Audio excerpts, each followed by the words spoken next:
فرمایا کہ موسیٰ اسے زمین پر ڈال دو، تو انہوں نے اس کو ڈال دیا اور وہ یکا یک سانپ بن کر دوڑنے لگا۔ فرمایا کہ اسے پکڑ لو اور ڈرنا مت، ہم اس کو ابھی اس کی پہلی حالت پر لوٹا دیں گے، اور اپنا ہاتھ اپنی بغل میں دبا لو کہ وہ کسی عیب و بیماری کے بغیر سفید چمکتا دمکتا نکلے گا۔ یہ دوسری نشانی ہے تاکہ ہم تمہیں اپنے بڑے بڑے نشانات دکھائیں۔ تم فرعون کے پاس جاؤ کہ وہ سرکش ہو رہا ہے۔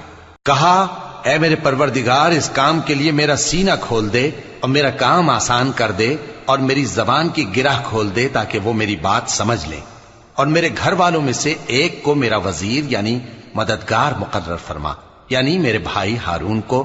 اس سے میری کمر کو مضبوط کر اور اسے میرے کام میں شریک کر، تاکہ ہم تیری بہت سی تسبیح کریں اور تجھے کثرت سے یاد کریں۔ تو ہم کو ہر حال میں دیکھ رہا ہے۔ فرمایا موسیٰ تمہاری دعا قبول کی گئی۔